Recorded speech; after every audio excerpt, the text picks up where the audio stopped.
Halo,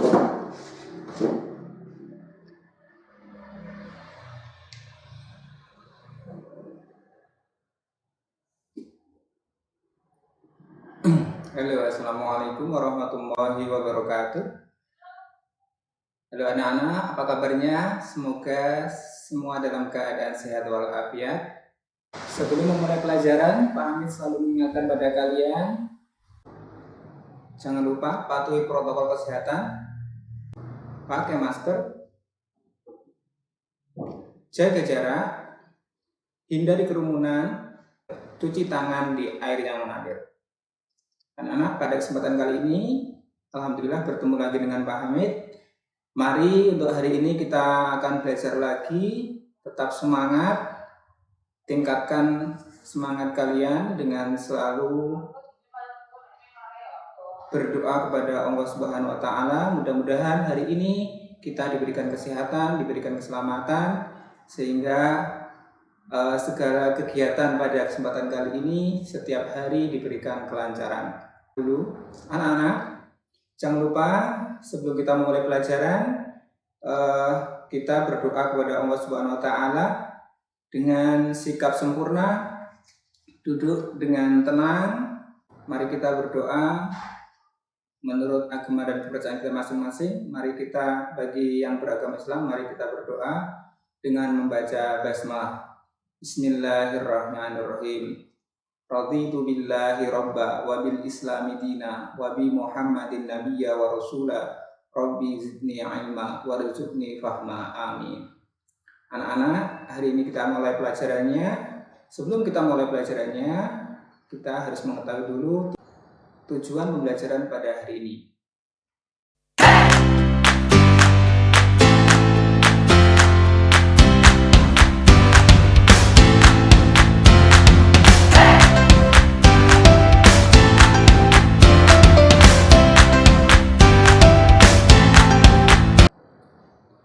Baik anak-anak, setelah kita mengetahui tujuan pada hari ini, mari kita memulai pelajarannya. Di hari kemarin kita sudah belajar tentang kalimat utama. Kita sudah belajar tentang karya dekoratif, dan kita juga sudah belajar tentang keliling suatu bangun datar. Anak-anak, perlu kita ingat kembali bahwa untuk mendapatkan sebuah kalimat utama, kita harus membaca dengan teliti dari satu kata ke kata yang lain, dari satu kalimat ke kalimat yang lain, dari satu paragraf ke paragraf yang lain. Nah, setelah itu baru kita kenali mana yang termasuk kalimat utama. Biasanya kalimat utama itu berada di awal kalimat pada setiap paragraf dan atau di akhir kalimat suatu paragraf. Sehingga sebuah kalimat utama itu bisa saja berada di awal dan bisa saja berada di akhir sebuah paragraf, atau mungkin malah dua-duanya. Anak-anak, untuk memperdalam kalimat utama, kalau kalian bisa menemukan kalimat utama dalam sebuah paragraf, maka kalian dipastikan bisa mendapatkan ide pokok dari sebuah paragraf. Oleh karena itu, hari ini kita akan mempelajari kembali membaca sebuah teks. Setelah membaca teks, kita kenali lagi mana yang termasuk kalimat utama dan mana yang bukan kalimat utama. Dalam sebuah paragraf itu ada kalimat utama dan kalimat penjelas. Nah, mana yang kalimat utama, mana yang kalimat penjelas bisa diketahui dengan cara lihat awal kalimat pada sebuah paragraf dan akhir kalimat pada sebuah paragraf.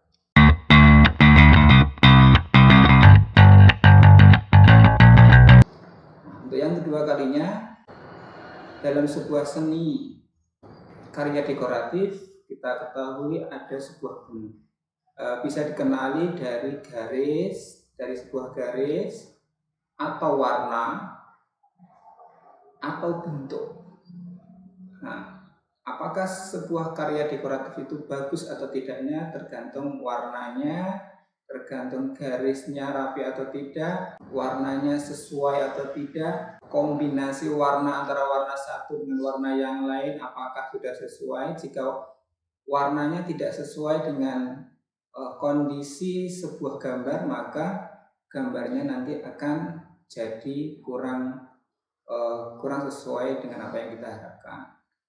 Terkadang kita melihat sebuah gambar itu justru ketika waktu digambar pertama dengan pensil itu kelihatan bagus, tapi ketika diwarnai setelah diwarnai warna gambarnya semakin tidak kelihatan. Apa sebabnya? Nah, oleh karena itu tergantung apakah kalian mewarnainya itu sudah sesuai dengan warna yang harus kalian berikan atau tidak, atau mungkin masalah kombinasi warna. Kombinasi warna ini sangat menentukan. Perlu ada sebuah kombinasi yang pas. Warna yang cerah harus dikombinasikan dengan warna yang gelap. Nah, warna gelap apa saja contohnya? Misalkan warna biru tua, hijau tua, merah, ya. Kemudian warna yang terang contohnya apa? Kuning, putih, biru muda, hijau muda, itu warna-warna yang terang. Sehingga kalian ketika mewarnai tidak sekedar mewarnai, tapi harus ada kombinasi yang pas. Selanjutnya, jadi sebuah gambar itu akan kelihatan menarik ketika gambarnya itu mengkombinasikan gambarnya harus sesuai dengan kondisi yang ada.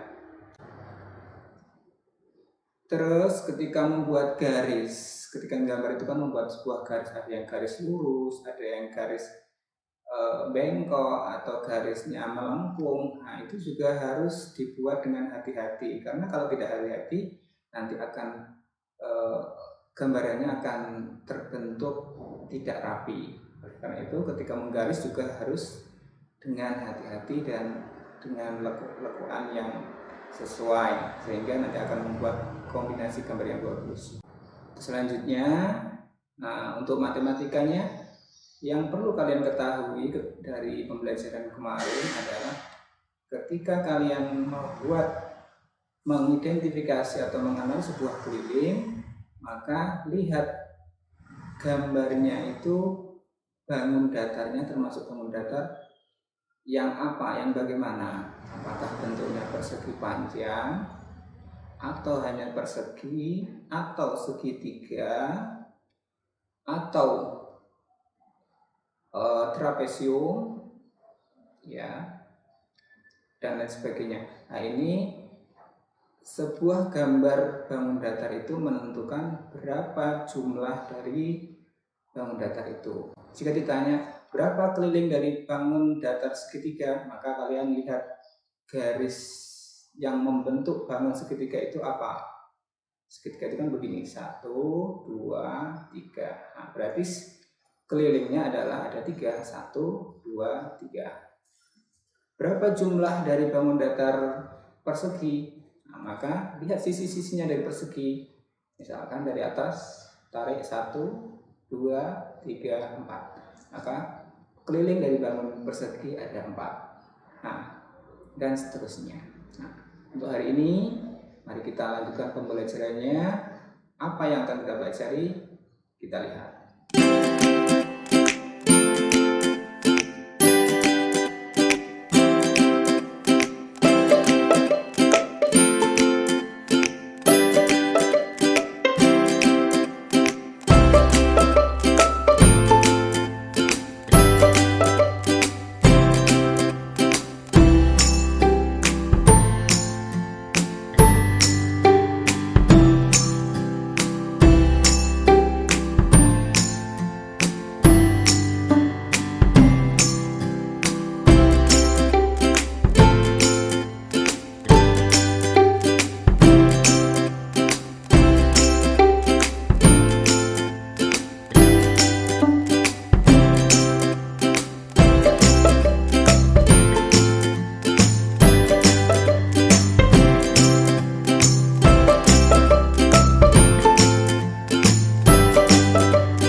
membaca, kemudian menulis. Sekarang kita berdiskusi. Silahkan kalian nanti berdiskusi. Bisa berdiskusi dengan temanmu atau mungkin berdiskusi dengan anggota keluargamu. Bisa ayah, ibu, atau kakak. Setelah mendapat izin dari ibu, Dayu dan teman-teman segera menuju rumah Siti. Mereka mendapat tugas untuk mencari informasi mengenai alat komunikasi. Perhatikan ini, Dayu dan teman-teman sedang berdiskusi tentang alat komunikasi tulisan. Siti akan mencari informasi di internet.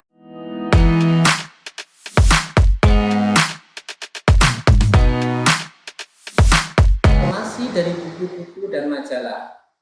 Lani akan menelpon pamannya yang bekerja di perusahaan Dayu akan mencari telekomunikasi. Udin membantu meringkas hasil informasi. Edo akan menuliskannya pada sebuah buku. Benny bertugas membuat gambar dan hiasan pada ringkasan informasi yang telah dibuat. Dari teman-teman kita memiliki beraneka ragam kemampuan. Tentu saja bisa ya dengan melalui melalui kerjasama. Dengan kemampuan yang berbeda-beda, kalau kita atur, kita manage dengan baik, kemampuan yang berbeda-beda itu akan mempercepat pekerjaan yang kita lakukan. Tapi jika kita tidak bisa mengatur, memanage kemampuan-kemampuan dari teman-teman kita, maka keberagaman kemampuan tersebut justru akan menjadi bumerang buat kita, akan menjadi senjata yang membahayakan buat kita karena kita tidak bisa memanagenya. Tapi kalau kita bisa memanagenya, maka itu akan menjadi sebuah kekuatan yang nantinya akan bisa mempercepat sebuah pekerjaan. Syaratnya adalah kerjasama.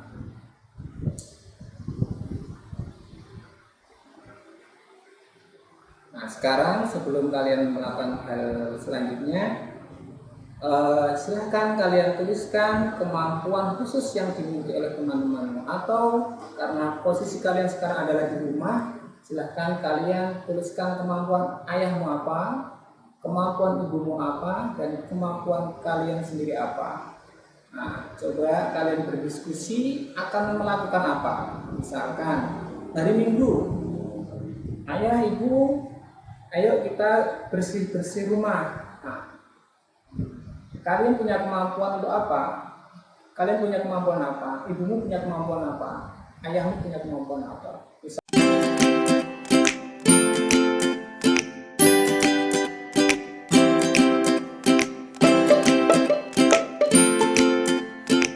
Kemampuan dan keterampilan setiap orang berbeda-beda. Namun, perbedaan tidak menghalangi kita untuk melakukan kerjasama. Dengan adanya perbedaan ini, kita dapat saling membantu. Selain itu, kita dapat saling melengkapi. Hal tersebut dinamakan kolaborasi. Menurut kamus KKBI, kolaborasi artinya perbuatan bekerja sama. Kerjasama merupakan pengalaman sila keempat Pancasila yang berbunyi kerakyatan yang dipimpin oleh hikmat, kebijaksanaan dalam permusyawaratan perwakilan. Apakah kemampuan setiap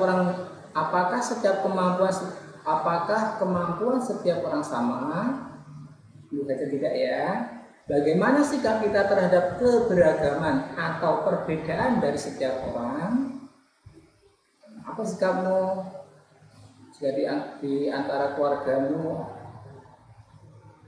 di antara keluarga kita kok memiliki kemampuan yang berbeda-beda? Apa sikap kita? Apakah kita cuek saja atau kita menghormati perbedaan tersebut, atau mengelola perbedaan itu menjadi sebuah kekuatan dengan kerjasama? Diskusikan pentingnya memahami perbedaan setiap orang dalam kehidupan sehari-hari. Bacakan hasil diskusimu di depan orang tua kalian. Nah, jadi nanti kalian setelah berdiskusi dengan orang tua, kalian bisa menceritakan atau menuliskan hasil diskusi dengan orang tua. Nah, hasilmu itu nanti akan dibacakan kepada kedua orang tua. Hasilnya ini nanti akan menjadi sebuah kebiasaan baik yang selalu dibangun sehingga keluarga kalian akan tercipta sebuah keluarga yang baik atau keluarga yang harmonis. Demikian untuk pembelajaran pada kesempatan kali ini. Mudah-mudahan apa yang kita pelajari pada kesempatan kali ini bermanfaat buat kita dan buat anggota keluarga kita. Mudah-mudahan dari hari ke hari ilmu yang kita pelajari semakin berarti dan semakin bertambah. Akhir kata, sebelum Pak Hamid tutup pembelajaran pada kesempatan kali ini, kesimpulan yang dapat kita ambil adalah pertama, bahwa kalimat utama itu berada di awal kalimat dan atau berada di akhir kalimat pada setiap paragraf. Bisa saja kalimat utamanya itu berada di awal paragraf atau di akhir paragraf.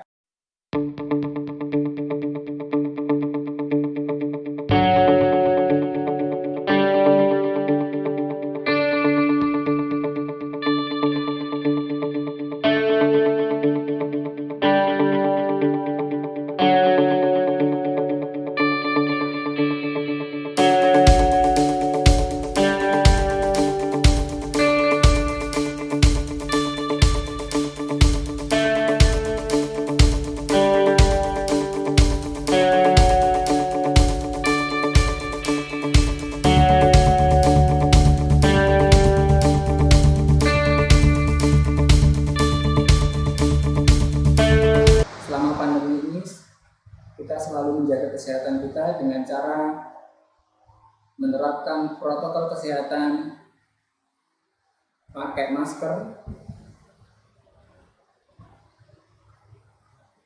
jaga jarak, hindari kerumunan, dan cuci tangan di air yang mengalir. Akhir kata, selamat belajar dan mudah-mudahan apa yang kalian pelajari ini bermanfaat. Salam buat keluarga kalian, terhindar dari mara bahaya. Assalamualaikum warahmatullahi wabarakatuh.